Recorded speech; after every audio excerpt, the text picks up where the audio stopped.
Hello and welcome to another session of This is Nampa Community Engagement Interviews. I'm Sara Cobb, an Adult Services Library Associate here at the Nampa Public Library. I'm here today to speak with representatives from Care House Partnerships, which is a local 501c3 nonprofit organization. We're here to learn more about what Care House Partnerships does and what they offer to the members of our community here in Nampa. Their ministry offerings include a local food bank, a free medical health services clinic, a free mental health counseling clinic, and support services including Celebrate Recovery, Grief Share, Divorce Care, and they also offer after-school tutoring for kids and a foster adoptive family circle as well. In addition, their vision includes developing partnerships with community nonprofits so that community needs might be better served through a spirit of collaboration. And we here at the Nampa Public Library are really delighted to be collaborating with you all, and we're really happy to have this opportunity to help get the word out to our community about all of the free and low-cost services that you offer there, and that people might benefit from, that maybe they're just not aware that these services are available. So we want to help them know what they have at their fingertips. So let's start with a couple of questions.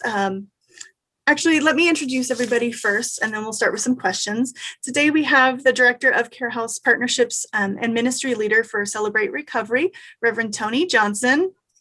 Hi, Tony.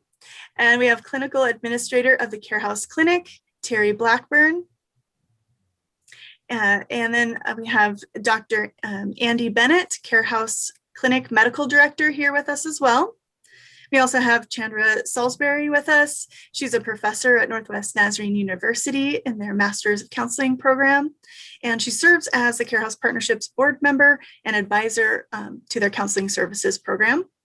And we're also joined by Neal, the director of the Care House Food Bank.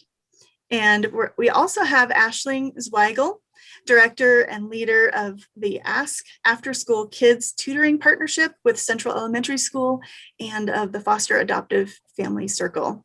So welcome everyone. Thank you so much for joining us today to talk about the amazing work that you all are doing there at Care House Partnerships. Let us go ahead and we're going to start by talking with Tony here. I want to ask you a few questions about Care House Partnership and how it got started. I would love for you to tell our audience how Care House Partnership began and what its mission is, its vision and goals. And then if you could tell us a little bit about how you became involved and what your role is there at Care House Partnerships. Sure thing. So if you ask people in our community or use the statement of the phrase care house in the Nampa community, oftentimes people will think of our what has been known as the Nazarene Care House Food Bank. Mm-hmm. That has been a part of Nampa for over 30 years now. And that has been serving those in our community who are what they call food insecure. They're struggling to put food on the table because the cost of rent and other life expenses makes it difficult for them to be able to feed their family. And so that's been in existence for over 30 years. Then about 15 years ago, the church, Nampa First Church of the Nazarene, which is our sponsoring organization, developed a Celebrate Recovery ministry that is helping people, as we like to say, find hope and healing for their hurts, hangups, and habits. And so that's been in existence here at Nampa First Church for 15 years. About 5 years ago, Dr. Brian Thomas came to be the lead pastor at Nampa First Church of the Nazarene and came in contact with several of these individuals in this interview because they attend our church, and he began to learn about their heart for our community. And he very much has a heart for serving those that are oftentimes overlooked and marginalized. And so in the conversations that were had about how do we better reach our community, the desire came about to develop a nonprofit organization that would meet the needs of those in our community, to be a compassionate ministry outreach of Nampa First Church of the Nazarene to our community. And so 5 years ago, they incorporated Care House Partnerships as a nonprofit, a 501c3, and began to expand what it would look like for us to serve our community with the love and the grace of Jesus Christ, not just spiritually, not just with food, but in body, mind, and spirit, as we like to say. And so that started about 5 years ago. Our mission is to partner with other churches, organizations, civic and social services, educational institutions, government organizations, to better meet the needs of those in our community. We understand that other people are doing great things, and so we don't want to replicate what they're doing. We want to come in partnership with them to help meet the needs, to nourish people in body, mind, and spirit, and help them find the life they were created for. And so we have partnerships with Northwest Nazarene University, with Nampa Public Schools, with Love Inc., with trying to think of some of the others, several organizations within our community. Some of them formal, some of them just we do what they do, or we send people to them and they send people to us, just so we can make sure that people are finding the resources that they need for all of their life issues, not just spiritual or not just their food needs. As far as how did I get involved with Care House Partnerships, I had been pastoring in Tacoma, Washington, in an urban church for 13 years, and we had tried to minister to the community around us, to the various needs that were there. And after Brian Thomas came here, and after they developed Care House Partnerships, they began to think about who would be a good idea, a good person to come alongside them and help develop Care House Partnerships. We jokingly say to be the face, and I don't know if this is the best face, but to be the face of Care House Partnerships to our community. And so I was asked to come and be the pastor of community engagement and recovery here at Nampa First Church, which also involves being the director and the chief operations officer for Care House Partnerships. Wow, that's wonderful. What a amazing thing that you all are doing. I just think it's wonderful that you're able to fill so many gaps, for people of these needs that we all have, and helping people, treating people in a holistic sort of a way, understanding that they have physical needs, but also spiritual and mental and health needs as well. And I think that's wonderful. It's important, and that you are partnering with so many others in the community to be able to have a greater effect, and not reinvent the wheel. Neither, all of your other partnerships, like nobody has to reinvent the wheel. You can work together. And right. I think that's wonderful. So thank you so much for sharing about how that all works. How is Care House Partnerships funded? You're a nonprofit, so I'm guessing maybe you get a lot of donations or grants. How does that work? We are funded by the generosity of our community supporters. We do have a good wealth, I shouldn't say wealth, a good support base from Nampa First Church of the Nazarene. And 3 of us are actually on staff with the church in various roles, which enables us to be able to provide the services. But we are more than willing to take donations to help underwrite the services that we provide. We have received grants from Blue Cross of Idaho to help with our counseling services, the grants from Albertsons, as well as the Idaho Food Bank, that have helped out with our food bank services that we provide. And then just people have made significant donations to help out of their pocket, out of their retirement, to funds, and because they have a heart for what we're doing, that have helped underwrite our medical services, as well as our Ask Tutoring program. So a lot of it is that just asking people in our community that believe in our kind of mission and vision to come alongside of us in volunteerism, in prayer support, as well as financially. Great.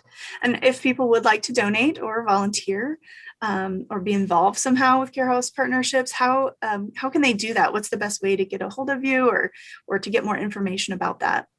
Yeah, they can very easily contact me at the church, or by email at tjohnson@nampafirst.org. They can go to our website and find out more information there. And it has a donation portal there on our website as well. Great. And what's the website? carehp.org. Okay, that's easy enough. That's the easiest one to remember. Yeah. That loops them into our formal long titled website. That's great. Well, thank you so much for giving us a little introduction on what you guys do there and how Care House Partnerships run. So that's really, really helpful. I think I'd like to chat next a little bit with Terri and Dr. Bennett, who run the Care House Clinic, and then also Chandra, who is the advisor for the counseling services. It's really great to have you all with us today. Thank you so much. I think, Terri, you may need to unmute yourself if you want to talk. So I'm curious to learn more about the need for a medical and counseling clinic in our community. What are you all seeing as the level of need for affordable mental and medical health services here in Nampa? And how is the pandemic affecting the types of help that people are requesting and the amount of people asking for services?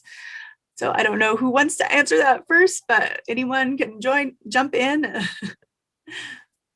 I'll just start by saying we've seen in our community the need for mental health services for a very long time, specifically in what we consider our neighborhood.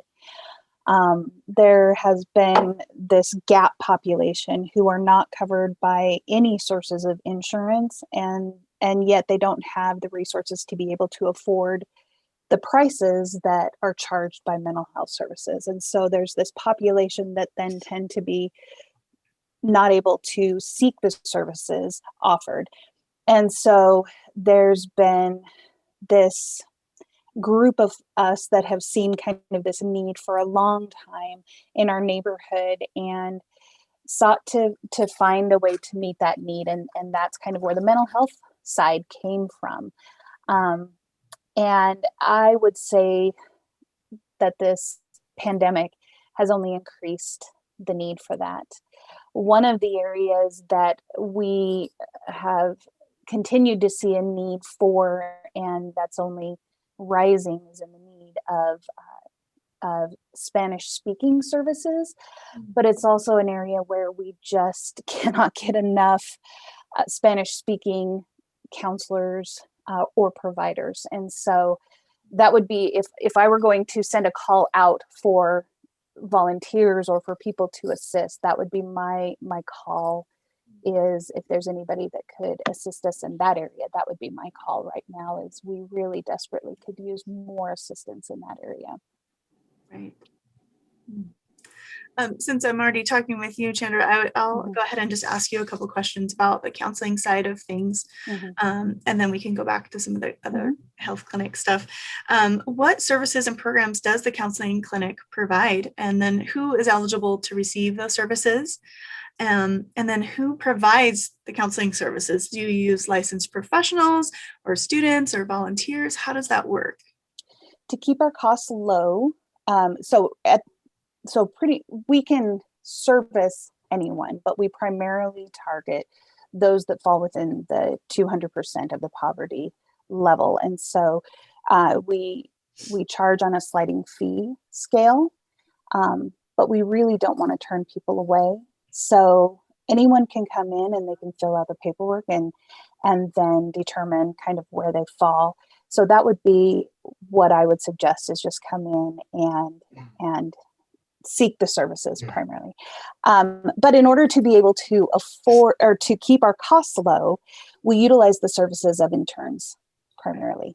So it's highly qualified interns that are providing those services that are overseen and supervised by licensed clinicians.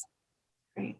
I think that helps to know, put people's mind at ease that, they're going to see someone that has good training and not just, someone that wants to help and can maybe listen, which is a good thing as well. But in some cases, we really need that people that have that training and that can really help us and guide us toward the right researces. So absolutely. And we see individuals, we see couples, we see families, we see kiddos. We have a fantastic sand tray in our room that can be utilized with kids. And so, yeah, we can do it all.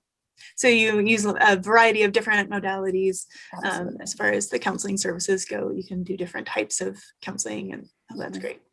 Good to know. Thank you so much. Appreciate that. So I'll throw back my question then to Dr. Bennett and to Terri about what are you seeing as far as the medical side of things?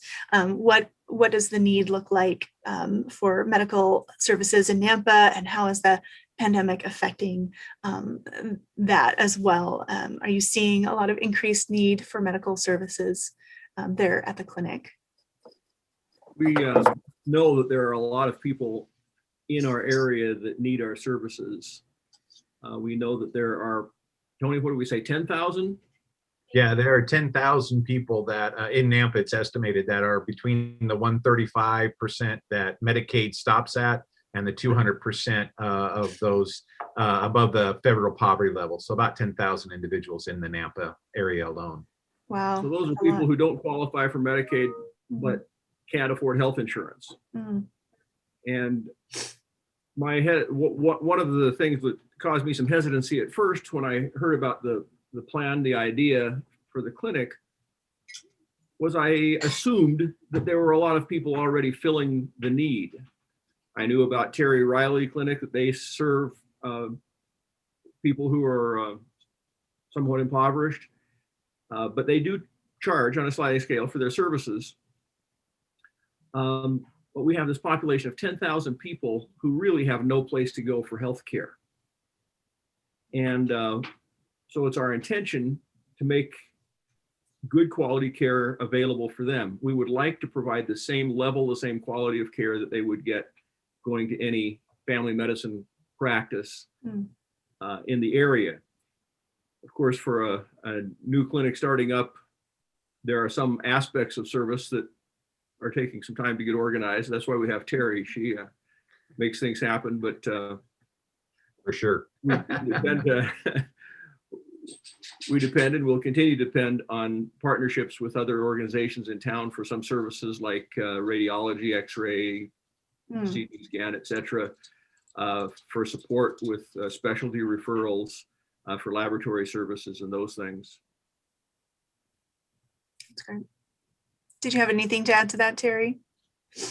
Well, I would just like to say, because I think people think that the medical piece of it is something that just is kind of happening overnight, but we've been having discussions about the needs in Nampa for over a decade, my experience at least. And Nampa has evolved considerably in that decade. Nampa has evolved a ton in the last year with all of the new people moving in and infrastructure changing.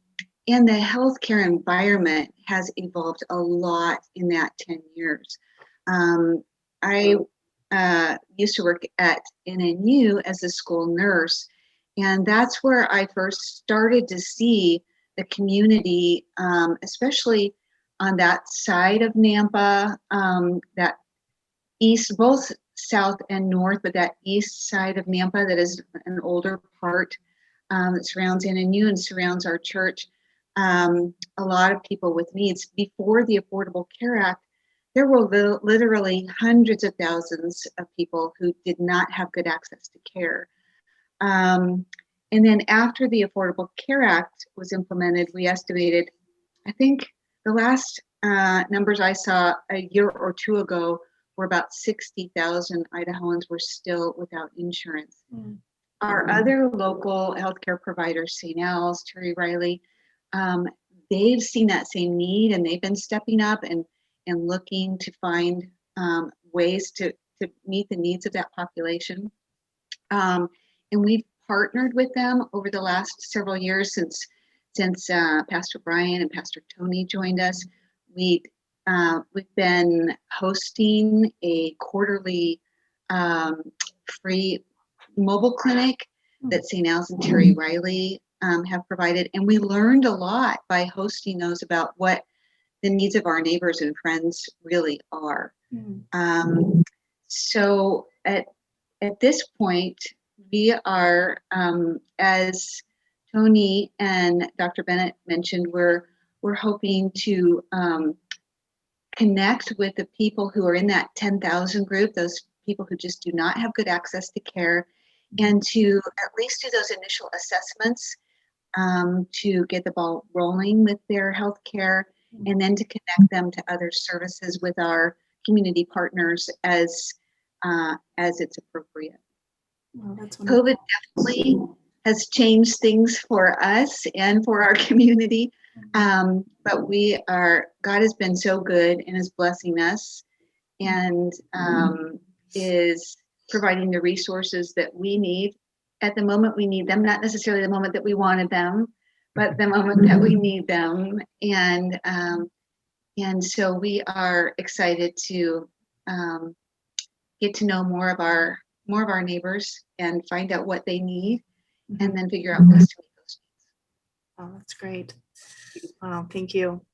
That's such important work right now, for sure. I mean, it's always important work, but especially right now when people are struggling a lot more even than normal, and financially and emotionally in so many other ways, just to know that there's some support out there for them, and that you guys have resources, and that you have that compassion and that caring heart. That really goes a long way. You're wanting to help meet their needs and providing a space for that is wonderful. So thank you so much. What kind of medical health services do you actually provide? Can you give us an example? Can someone go and get their blood pressure checked, or help with diabetes, or just if they have general kind of random health questions, or they don't know, like, should I go to a doctor for this or whatever? Are those the kind of things that you're getting, or what kind of services can you actually provide there? Well, yes to all of those things. Okay. We'd like to function like any other family medicine practice. Okay. We'd like people to, when you ask them, who's your doctor, who's your provider, that they would mention one of our providers. Okay. So general medical care, well visits. We don't see children because children all qualify for Medicaid. Okay. So we see adults, both men and women, for at least initial care or general care, all kinds of health issues. If it's necessary to find specialty care for people, we'll facilitate that. But yeah, we see people for high blood pressure, for diabetes, thyroid problems, you name it, adult medical kind of general issues. issues. Okay. And so people can come in for their visits. We see people for the rechecks of their blood pressure and blood sugar. We have a diabetes nurse educator who's one of our volunteers, who's available to help educate and encourage our diabetic patients. And we hope to have other kinds of people who will help in similar ways with other issues. Yeah. Well, that's great. That really, I think that helps give people a better idea of what they can come in for. Like they may not be sure. It's just the doctor's office. Yeah. Okay. That's great. Yeah. They may not be sure sometimes if maybe their issue is severe enough to go in, or if maybe they might think, maybe it's too severe for you guys to handle, but really they can come to you with any issue, and you'll at least be able to be that first stop, and you can, if you're not able to handle it, you can direct them on and help them get We want help. to be able to establish a relationship with people. Yeah. So even if people don't have a pressing health need and they haven't seen a physician or a provider for some time, we'd love for them to get set up, and we could get to know them, and we could look at what services they may be needing that they're not thinking about, whether it's preventive services or screening or mammograms or pap smears or vaccinations, and we can go over those things. Okay. And, because people tend to put that stuff off, if they don't have insurance or a healthcare provider, they just kind of push it off, and then they have no baseline to be able to compare, testing to in the future if something severe does happen. So it's good for people to just get in there, even if you don't have like a critical issue going on, just just go ahead and make an appointment and get in there, because they can help you know what some general testing is that you should be having, and what to look for in the future. And they can kind of start a file for you, and get that baseline sort of those checks going so that you can take care of your health. So yeah, that's great to know for people. Terri, did you have something else? Yeah, I would just say that I appreciated Dr. Bennett's comments there. And I think, especially for this population that we're hoping to serve, our healthcare system is very complex and difficult to navigate. Right. And they know that they don't have the money to just go talk to this doctor, and they don't know, they're not that kind of a doctor, so they refer them somewhere else. Now they've got to go over and pay on a sliding scale over here. And providers are wonderful, caring people who will just help set people's anxiety aside and just answer their questions, kind of talk about what it is that they need so they can get those questions answered and then get directed to the kind of care that they need, without having to try and figure out this crazy complex thing that I think, especially with COVID, people are avoiding and putting off healthcare that they truly do need, right? Because it's just too hard to figure out. And that's why we're there. We're there to help them figure out what it is they need, to hear them, to listen to them, and to do what we can for them, and to connect them where possible. That's great. Thank you. And I would just add, sort of along that, tying into the idea of the wraparound holistic services we're trying to provide through Care House partnerships. We are also developing a partnership with a local dentist, so that possibly every 2 months or monthly, we would be able to provide free dental care for people at our Care House clinic. So we're trying to find those partnerships, those relationships that will help us service the needs of a population that's often overlooked. That's great. Yeah, so important. Yeah. I think that's a gap area. That dental health is an area that's been a gap for a while. So that'll be great when you can get that going, for sure. So how do people access these services? What's the best way for them to get an appointment or to find out? And where are you guys located? Where's the clinic located at? I guess I'll jump in and answer that. We're at 1511 7th Street. 7th Street, not 7th Avenue, 7th Street. Here in Nampa, right across the street from Nampa First Church of the Nazarene. Okay. And if they call the clinic phone number, they just leave a voicemail, and our registration and admin staff will follow up with them. Okay. We provide counseling services every Wednesday from 4 until 8 in the evening. And then our medical services right now are available on the first and third Monday nights of the month. And as the need for service increases, then we'll expand those opportunities for service in the future. Great. So people can go to carehp.org, the website there, to find out the phone numbers and to connect that way, or just to look at more information as well. Yeah. And then go ahead. Sara, I have the phone number. If it's 208-274-3152. Perfect. Right, Tony? Yeah. Great, thank you. And is the medical clinic, do you also accept volunteers? Do you have people that maybe are like retired nurses or doctors, or just people that are interested in helping? What are some of the ways people can volunteer to help at the medical clinic?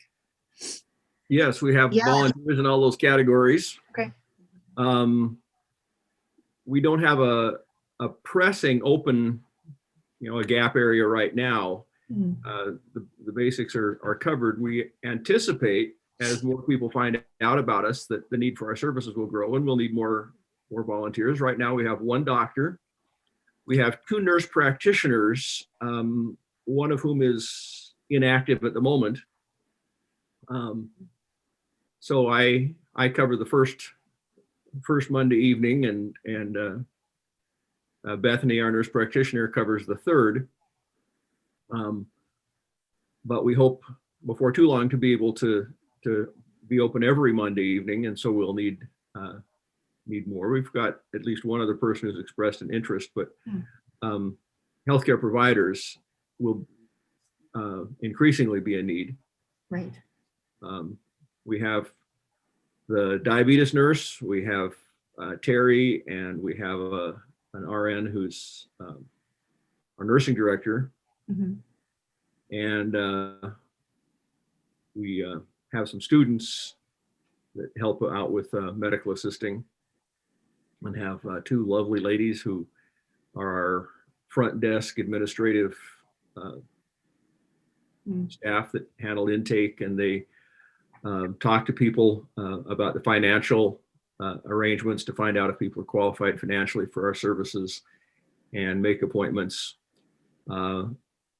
We don't open after hours, but if our patients who are established with us have a problem with their medicines or something comes up after hours, we have a system where they can call and our receptionist relay the message on to their provider or one of the providers who's available, and we'll at least talk to them and make a plan for how to handle things after hours. Oh, that's great. Sounds like you have a lot of the bases covered there and really provide you have a great system to provide support for people. Go ahead, Terri. Sara, I would just add too that some of our volunteers are NNU students who are getting internship hours, and so I would anticipate that as our semester rolls over to a new semester, we need to continue to have volunteers filling those spots. And one of those students is bilingual in Spanish. She's our interpreter, and she's just been invaluable. But as she wraps up her internship, we will need others who also have those language skills that are so important right now. That's great. So yeah, if you're watching this and this is calling to you and you have some skills in the medical area, and especially if you also speak Spanish and be willing to volunteer, please get in touch with them at the clinic there and let them know, because they would love to have volunteers that can help. So that's great. Thank you so much. Thank you so much for sharing about the clinic. I really appreciate that. I know a lot of people will benefit from all of that information. Let's shift gears a little bit now, and I'd like to talk with Neal. Neal is the director of the Care House Food Bank, and I would love for him to share with us a little bit about what the food bank does, and maybe start with letting us know how many people and households that you serve each week, and what is it that you do for them? What do you provide for these households that need food? Well, our motto for over there that was given to us a few years ago to prepare us for this season was food, prayer, and friendship. Mm-hmm. And truly that's, we don't have anything up our sleeve, but our first goal is to feed people. Mm-hmm. The second is become friends and start in relationship with them. Pretty proud of what goes on over there. Tony, do you have I have some yearly figures, but I don't have a weekly on me. We served about 660,000 pounds of food out of that little house last year, 660,000 pounds. And I think we did 34,000 people for the year. Tony, do you have a monthly look for her?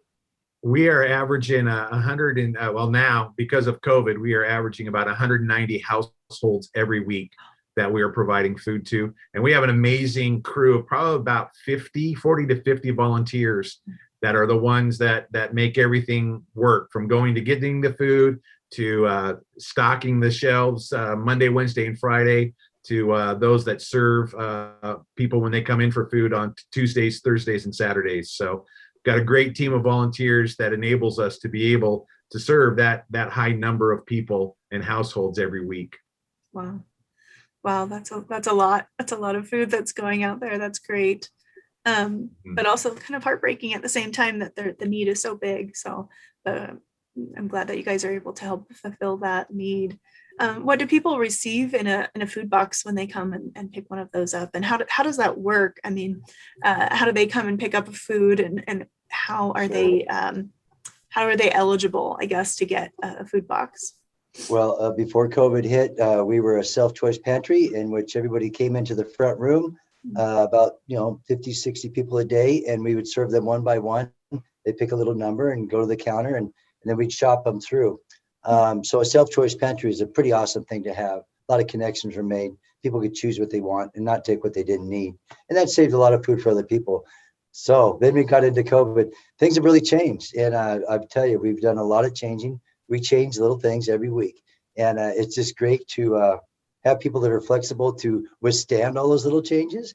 But we've been extremely blessed. But every week, what they get in their box is usually milk, eggs, cheese, sometimes some salad type of stuff. It's always changing a little bit. But as the Idaho Food Bank is becoming better and better at selecting better foods like apples and oranges, potatoes, we're putting out some really well-rounded boxes compared to, I remember 20 years ago doing this. And most of the stuff we got from the Idaho Food Bank was candy bars and snacks and Twinkies and those types of things. The food bank has really come around to realizing nutritional eating. Also, the food rescue that we run Monday, Wednesday, and Friday is a huge part of being able to serve the numbers we do. If it wasn't for those programs that the Idaho Food Bank has developed through Feeding America, we would not be able to sustain the numbers we have to feed the people. And they wouldn't have the great product and all the variety of product that comes in there from the meat. I mean, we send steaks home, crab, shrimp. There's so many things we're blessed with. And it's just great to be able to serve people great food, not just oh, that's okay. I mean, some really great food. But the Idaho Food Bank's really come along. The food rescue, when we started opening up more longer hours, I would say 6 years ago, we weren't open on Saturday. We've expanded that and trying to help people that were working, that just needed a hand up, that couldn't get to the food bank in the hours because they worked on Tuesday and Thursday. It took about a year for that. Now it's one of our biggest days. Incredible, but it's just amazing, the orchestration that's been way before us and always ahead of us a little bit, with just making it a great place to serve. And so, yeah, I hope that answers that question. Well, what's in the box? And a few numbers. That's great. That's really great. Yeah, it's important that you're providing quality food that's nutritional and not just something to fill the stomach, but something that actually is going to give people nutrition and increase their health and help them feel satisfied and stuff. So that's great. It's good to hear that that things have gotten better with that. And it's not just, all the boxed kind of prepared foods as much anymore, that they're actually getting fresh foods that are really healthy for them. So that's great. Is there any kind of restrictions as far as who can come get food from the clinic? Do they have to show proof of income, or do they need to bring an ID or anything like that? Yeah, a little different attitude. It's not our food, it's their food. So we try to keep it as minimal as possible. We do ask to see a driver's license, but that's not a make or break thing. If somebody comes in there and they need food, we're going to give them food. If they need to come in 3 times in a month, we're going to give them food 3 times a month. We encourage them to try to come once a month, but also to go to other food pantries in our areas, our partner agencies, and we have a list, directions, and pictures of those facilities to hand to them so they can find these other places. That would helps the overall burden of one food bank trying to take care of it. We have some great partners, and we partner really well together, probably stronger in this region than anywhere in Idaho, our partners right here in Canyon County. So quite proud of our system. It was been a little bit ahead of the curve. It's just been interesting to see where we're at and what brought us to this point. God's been working on this for quite a while. Sweet. And so how do people pick up food? Do they just, do you have a drive up pickup kind of system now? At this point, we've gone to a drive up system, and we have cars that line up over here. We just happen to have a space to be able to do that. And so we're actually, they go up to a registration trailer that we've developed, and it works quite nicely with a registration folks that are very targeted in reaching people and coming alongside people in friendship. It's just God's got the right people in there. So people pull up in the line, they come up to the trailer, and they talk a little bit about how many are in the family, and then they go back to the car, and they dispatch the radio on the radio, dispatch the food over, and then the cart would come across the street and be placed in their trunk. And So we try to keep the interaction a little bit low as far as getting in their car. We try to put it in their trunk, and but we still love people, and but so that's how we're doing it right now with cars coming through the line, and that's probably the way we're going to be for a while because of the size of our facility. But it's just amazing how well the tools were here. We just had to line them all up. Right, and COVID sort of forced you to sort of pivot a little and change and try to do things a little differently, and that may be a benefit to your system in the long run eventually too, because now you kind of know how to do it this way. And it's been a great thing to have the right people come along. You want the right people in the trailer, and it's just incredible how they've grown into this. I told them when they moved to the trailer, I said, don't try to do too much, just get in there and start working with it, and things are going to come to you from where, and you'll put this all together. I am so proud of them because when we were doing the self-choice pantry, it was a great thing for all the people to serve other people in there. We have a lot of different ministries going on, from special needs people to a lot of community service to people that need a place to serve. When you go to the care house to volunteer, you become part of the care house family. And so you're going to get this motherly love, these little grandmas that are over there that want to know how you're doing, what your goals are. And so the trailer's just been an incredible thing to see them working with people, but they're able to have where they see the same people every week instead of maybe you're running the self-shopper about, every few months. Every week they're seeing the same people in the trailer. Those relationships are growing faster and stronger. And it's just incredible to watch. When you walk across the street and people get out of their cars because they want to hug because they see you, it's just a wonderful thing to be part of over there, to witness it happening. Yeah, it sounds like you're feeding souls and not just stomachs. So that's great. That's wonderful. Well, thank you so much for sharing about what you're doing there at the food pantry and or the food bank. And we're really excited to see how things continue with what you're doing and to be a part of maybe helping that. I know at the library, we've run a few drives in the past where we've collected food for you and hope to continue to do that, to partner with you on that. It's such important work. So, and if people are interested in volunteering or donating food, I'm sure that you are willing and we actually have a phone number for donations. It's 208-278-2812. Perfect. Thank you so much, Neal, for sharing about what you're doing there at the food bank. Appreciate that. Thank you. So now I'd love to chat a little bit with Reverend Aisling Zweigle. I think I said that right. Thank you so much for joining us and for your patience waiting a long time through all our conversation. But I'd love to have you share with us about the after school kids ask tutoring partnership that you do with Central Elementary School, and let us know how that works and what that program is and who it's available for. Yeah. Well, first of all, I need to say, isn't this an amazing team? I had to wait a long time, I guess, but I just got to listen to all these people talk about what they're passionate about, all the great things they're doing. The after school kids program, I call it ASK, a good acronym there, it was intentionally created 5 years ago as an additional way for the Care House partnerships to partner with a local school. And I love the sentiment of ASK because it's really in creating a program and a safe space for kids who are falling through the cracks, who maybe have some academic vulnerabilities, and other issues that are obstacles to their learning, and being able to provide them a safe place to ask hard questions and get the help they need. That's looked different this year, and so I'll say a little bit about that as well, but I'll first start with some of what that's been through those years. We've had phenomenal teachers, some who are actively teaching in the school system, and some who are retired and still have incredible gifts to share and have the time. And one of the things that has made this program really good has been one-on-one pairing with students.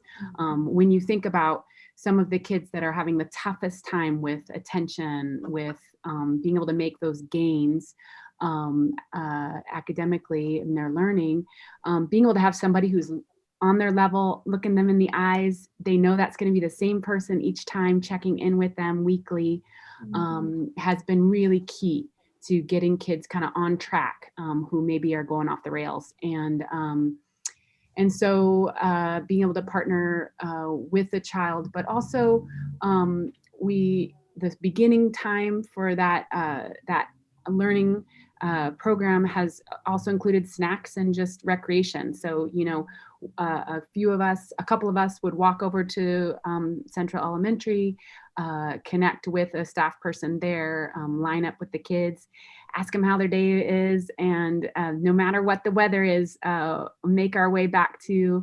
the church across the street and be able to get them hydrated, get them, something to fill their bellies with, and then doing some rec where they're just getting their energy out, and we're building relationship in a way that is meets kids where they're at.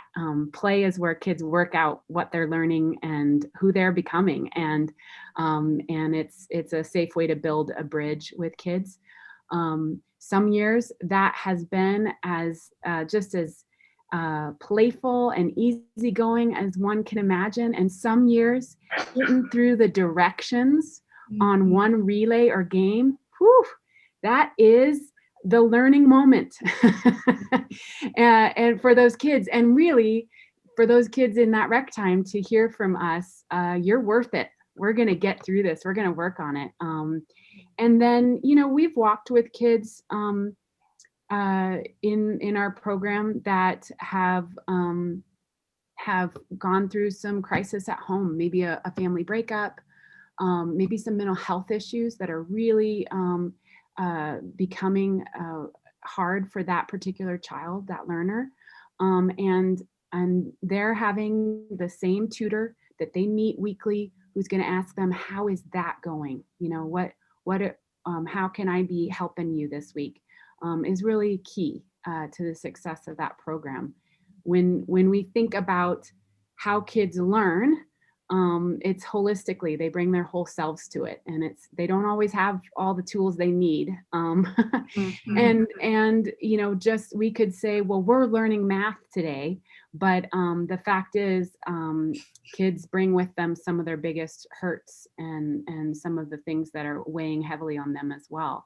And we don't get to tell them to leave that behind while we work on their math worksheet. That'd be a little bit like telling the child, we don't really need your legs for this next game. So you can park those legs in the next room. Just bring your head. So we deal with the whole child, and it's been really meaningful to be able to do that. So important. Yeah, it's so important to address children as a whole person, and not just in parts, for sure. And it really affects their learning, I bet, and the rest of their lives as well. So that's an amazing program that you're doing. It is with Central Elementary School, so it is only for the children at that school at this time, correct? Yeah, right? Okay. yeah, and being able to have a core group of tutors who are on that small team, working with the kids that we've determined are some of the ones most eligible and most ready for, or most needing that support, has been part of that partnership with Central. It's included sometimes meeting with the school counselor, sometimes with the school teachers, sometimes with an outside therapist, or some of the admin folks over there, and just finding out which kids really need that support and help that year. Certainly, if and when we transition into a new bright future outside of all of our COVID realities, we may see a lot of growth there. We could multiply our tutors, we could multiply our the kids that we're reaching. I will say, in this year, part of our pivot has been looking at how, if we're not bringing tutors into a room to work one-on-one with kids, what is our Care House Partnerships education support look like in this strange year? And some of that has just been finding some creative ways to connect with and encourage the teachers. I often remember I don't have to be the hero, but I can encourage the heroes I have contact with. And so being able to bring cakes to celebrate teacher birthdays, being able to provide a meal for all of the staff on a special day. Some of those little touches of encouragement and support have been what we've been able to do in this year, and we'll be redreaming again for building our tutor base and connecting with some kids who no doubt after this year will need that support all the more to nourish them body, mind, and soul as well. Yeah. And are you needing volunteers, tutors that will help with this? I guess right now it's a little difficult, but as you transition into doing more in-person tutoring again and stuff, I'm guessing you might need some volunteer tutors.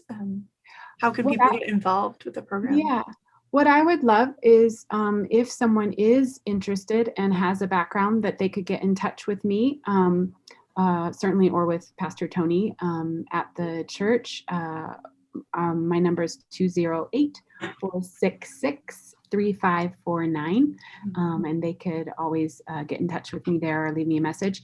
There's been times where we have some really devoted tutors, mentors, and then we've got a couple in the queue. And as additional students are added to the program, then I'm able to tap those next heroes in line. And then there's been times where, a child has a specific need, transitions out of the school system, or, we end up putting somebody, a tutor back in queue, and they're still part of that team, but we're waiting for another pairing or an additional child for them to connect with. So. Great. Can you tell us a little bit about the foster and adoptive family circle? I know that's something that you also oversee. What is that program? What does it do, and why does it exist? And how can people be part of that program if they're interested? The family circle has looked different in different seasons. So once again, I'll share a little bit about the breadth and depth of what that's been. The big main focus was, once again, looking a little bit of how we can encourage heroes on the front line. We have foster and adoptive parents who are doing the hard work of loving children with hard stories, who've come from hard places. And oftentimes there are gaps in the support that those parents are able to have. So really, we've just created a safe space for them to be able to talk about highs and lows, share developmental needs that they're struggling with the particular child in their home or in their care, or even in transition as a child leaves their home. And there have been times where we've met at the church, and we're going through some great resources. We've partnered with NNU in some of their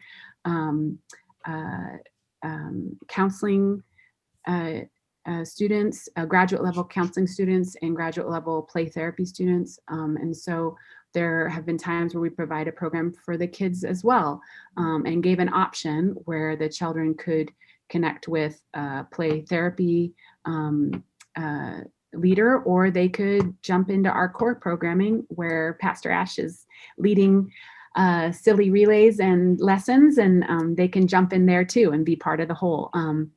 Then there have been times where we met monthly instead of weekly, and met in a foster adoptive parent's home. We've provided childcare for kids in those seasons in an adjacent room. And it's really home-based, just working with either myself or a counseling student. And once again, creating a safe place for, I call it a circle, because when we study attachment, creating circles of safety and security is really paramount for development of people. And so little people, big people. And so we create a circle for little people, and we create a circle for our adults who are doing the hard work of caring for kids that are growing and developing against all odds. Yeah. Oh, that's some amazing work that you're doing there, and so needed and really important. Fostering and adopting is wonderful, but it's also very challenging. I have a lot of friends who have adopted children or who have who work in the foster care system, and I know social workers in the foster care system, and it can be very challenging, especially if you don't have a good support system. So this is a much needed support in that area. So thank you so much for all the work that you're doing with that. And I hope that some people watching that need support in this area, that didn't know that this existed, will now know how to find this resource. So thank you so much for sharing about that. I will just add that we've just been meeting by Zoom now, and like so many other things I've got my hands on, we're kind of just poised for a redreaming and redeveloping. And I think like so many other things, there's a lot of openness for what that next season is going to look like. And part of that is just very organic. Who gets plugged in, who seeks the care or the help, and then seeing what's supposed to happen. Oh, thank you so much for sharing all of that. Really appreciate that. Is there anything else that maybe we didn't cover, or any of you feel is important that we make sure people know about what you offer there at Care Partnerships, or ways they can become involved? Just wanted to give you an opportunity if there's something that we missed, that we fill that gap. I'll add something real quick. We talked about ways that people can volunteer or even kind of be in queue for helping down the road. What a neat thing that I've seen is where someone has just been really struck by a particular area of influence or support that the Care House Partnerships is providing. And they've just said, for instance, with the tutoring, I had a hard time learning as a kid. That really strikes a chord with me. I want to be a part of seeing other kids' stories be changed. Can I just donate a gift in some support, some money that just gets put into a support fund for when you need new donation or new gifts, new snacks for your rec time, or new prizes for your reward system there. And I just wanted to encourage anyone listening that some of those prompts, or those kind of something that's resonated with a listener, that stuff doesn't happen on accident. That's usually means that's a meaningful way for them to support and help. And sometimes it doesn't mean that it's going to go exactly to something we're building that day. But boy, having a meaningful donation like that gets given, we as a board look at that and say, hey, what do we want to do with this? What's a way we can dream? And it actually not only provides services, it invigorates us as leaders, because we get to dream with that donor about how it gets used. So I just encourage listeners, if they feel like they've resonated with any of these specific needs, they can be a part of something that maybe isn't planned yet. And we can see what happens next. That's great. Thank you. There's one area that we've just mentioned but haven't talked much about, and Tony's the expert on this one. That Celebrate Recovery. Yes, Big part of the ministry. Yeah, thank you for mentioning that. I know that you do also offer the Celebrate Recovery, the Divorce Care, and the Grief Share are sometimes programs that you guys are a part of offering. So yes, if you wouldn't mind talking about that a little bit, Tony. Yeah, just real quick. Celebrate Recovery happens every Tuesday night at Nampa First Church of the Nazarene in our gymnasium. And as I said earlier, it's a place where people can find healing and wholeness for their hurts, hangups, and habits. Pastors are always throwing together those kind of alliterations or whatever that word's called. But I got it. Okay, thanks. But we provide a place for people to find encouragement, to find support as they're dealing with stuff. About a third of the people that come to Celebrate Recovery are people that are dealing with addictive issues, whether it's drugs and alcohol, whether it's pornography, whether it's shopping or food. But others are working through other issues that are keeping them from having healthy relationships and being able to experience the life they were created for.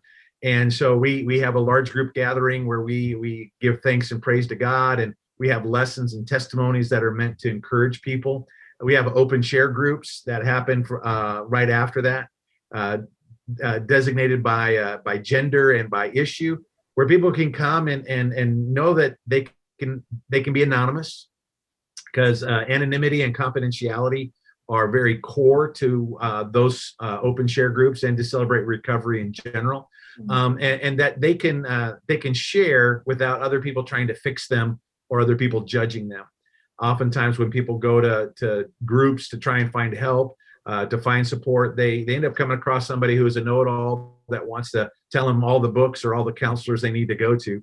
And at Celebrate Recovery, we're just about encouraging and supporting people in their journey, that they can know that they're not alone in what they're dealing with, and that they will be accepted and loved and encouraged in their journey of recovery and of wholeness. With that, we also, especially in the non-COVID era, we provide services for kids and for teens, as they are often experience the trauma that comes with parents who have mental health or addictive or just relational struggles. And so we provide that opportunity through the Celebration Place is for elementary age kids, and the Landing is for teens, to help them to work through their own hurts that they're dealing with, so that with the hope that they won't ever need Celebrate Recovery as an adult, because they won't have fallen into any addictive issues. And so it's a powerful ministry. It's been involved here at Nampa First Church for 15 years. And we have people that are experiencing healing and wholeness for 15, 20, 25 years, and have been encouraged and supported and found life through Celebrate Recovery. And then there are the divorce care and the grief share classes that are meeting on, I believe the grief share is meeting Sunday mornings at 10, and the divorce recovery is on Wednesday nights. And again, a place for people who have gone through traumatic relational experiences to be able to find encouragement and support, to find the healing that they're needing in their lives. And so really excited about those opportunities. It's always a joy at Celebrate Recovery. We give out little coins to celebrate people's recovery. And whether it's been someone that's just a year, but that year was a hard fought year, or it was someone that it's been 12 to 15 years, it's still something worth rejoicing, because there's always that tendency to go back into the old ways. But when they find the life that God created them for, and they work through their struggles, it's always a joy to celebrate that there's another year that they've had in the life and victory God's created them for. So we like to celebrate a lot at Celebrate Recovery on Tuesday nights.